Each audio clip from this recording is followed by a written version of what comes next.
You are one of the few imams and scholars speaking out from a perspective as a Muslim yourself about the teachings that a lot of young people around the world and in this country are getting about their and your religion, which is leading them into Islamist extremism. Because for a lot of people, just can't understand why anyone would want to go and kill innocent people because they don't share their religious beliefs.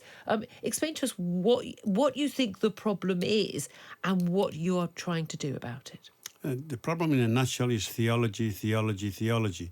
Unless people, both Muslims and the wider public, understand what true Islamic theology is based on the Holy Quran, they will always have a toxic interpretation and perspective of their faith. For example, do most people know that the Quran actually applauds and salutes freedom of faith? The Quran says in chapter 109, verse 6, to you, your religion, to me, my religion. How come we don't hear this on a day-to-day basis? A lot of the stuff that we hear about extremism, Islamic fundamentalism, Muslim radicalism is not based on the Quran. It's come from the toxic trio. These are the so-called man-made sources of Islam. And what are these? Number one is the Hadith. These are the alleged sayings of the Prophet Muhammad written 300 years after his death. Then we have the Sharia, and Sharia is not God's law. Sharia is a concoction of medieval opinion, masquerading as divine law. And then we have the fatwas. And the most egregious of these so-called theological rulings was the death sentence by Khomeini on Salman Rushdie for writing the book. But you're saying that none of this is actually linked to the Quran, the equivalent of the Bible, the actual religious text on which your religion is based. So when people say, well, look, this is what their religion teaches them, they're told to kill people who are not the kafirs, the people who are not Muslims. They're told told from religious teachings that you are not allowed to leave the religion. To leave the religion or to marry out of the religion should be punishable by death, as it is in some Muslim majority countries. You're saying that's not in the Quran. None of this is based on the Quran. For example, you're free to marry who you wish to marry. You can blaspheme if you want to. You can leave the faith if you wish to. It's only these toxic trio, these man-made literatures that tell you can't do these things. So why? I know a lot of people will be shouting at the radio right now. Why is it that in often the countries that are supposedly run on Muslim values and laws, Saudi Arabia, Iran, Pakistan, why do they have a lot of laws, a lot of cultural teachings which do go along these lines and which would be regarded by, I think, most right-thinking people in the West as very extreme? The Quran warns believers themselves that one day a time will come when Muslims will abandon the Quran, desert the Quran. And so these countries you've just mentioned, these tyrannical regimes, whether it's in Yemen or Saudi Arabia or Iran or wherever, they are not following the Quran any longer. They're following man-made, invented ideology and theology that believes in a them and us. And as long as you create them and us, we will have problems, especially here in the United Kingdom. We need all to become us rather than a them and us. So why are young men and women, it's certainly happening with women, so Shamima Begum is obviously the most notable, who went off to Syria as a schoolgirl. Yeah. So why are young men and women, and again, this is the thing that a lot of us find it very difficult to understand. I think a lot of young Muslim people find it difficult to understand. They're born here. Their parents often have come here, their first generation living here as Brits. Their parents have come here for presumably a better life here in Britain, more freedom. And yet they're being born here, they're being raised here, they're going to school here, they're going to university, working jobs here. And yet they have been raised with values which are from medieval times, the Sharia law, from theological teachings of some very nasty regimes in the Middle East.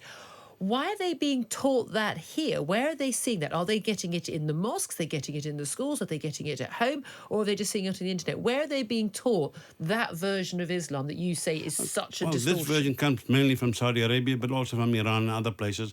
And especially the Saudis, they depend on what's called the 5M phenomenon. What is the 5M? Firstly, is money. They control everyone with money. Secondly, they control the mosque.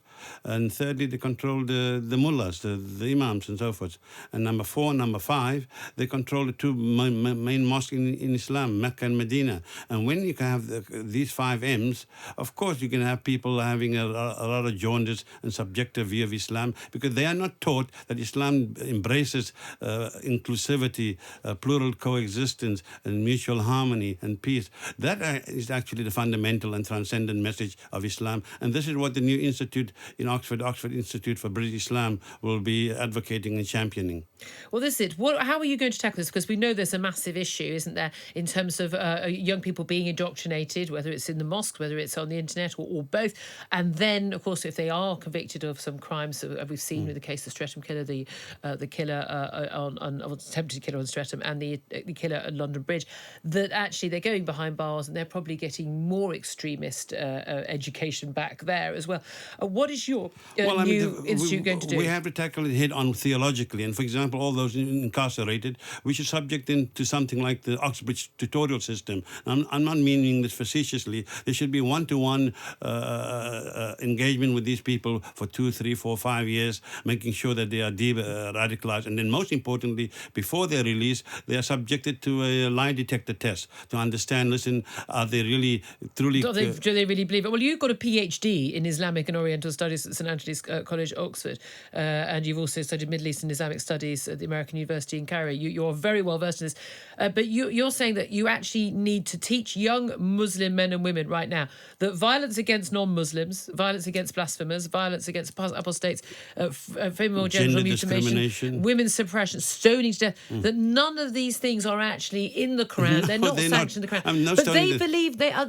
Do they not read the Quran, or do they believe it is in the Quran? They read the Quran through the faulted lenses of the clergy. And so if the clergy tells them 2 + 3 = 10, they will actually believe it. They abandon reason and logic and will go on automatic pilot. Do we not also, not just to provide the alternative message, do we not also need to make sure that message isn't getting here? Why are we allowing people in this country, and a lot of these imams, they travel from other countries, to preach just hatred? If you're saying that someone who leaves a religion should be killed, or that women should be stoned to death for adultery, or that gay people should be thrown from church, from mosque house, I mean, I'm sorry, you are preaching hatred. Why are they allowed in the country? Yes, but for example, we have strict policies for other categories of immigrants, but we don't have strict requirements for priests and ministers. Anyone who calls himself a priest or minister, whether it's Catholic or whether it's Christian or whether it's Jewish or whatever, or Muslim in this case, they can come along if a local community supports them.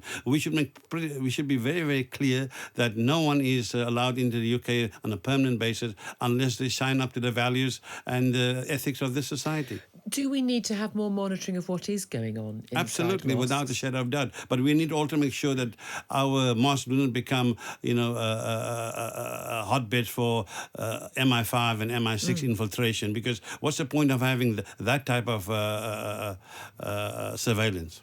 Yeah, indeed. Are you hopeful we can turn this around? I think Absolutely. a lot of people in this country have been really shocked, particularly the idea that people who were born and raised here and lived among us who would turn on our country. But we haven't confronted this toxic theology, this poisonous perspectives head on. We've always said, well, for example, the burqa and the hijab too, the head covering and the face mask is not required by the Quran. But people say, well, this is their religious freedom. Right.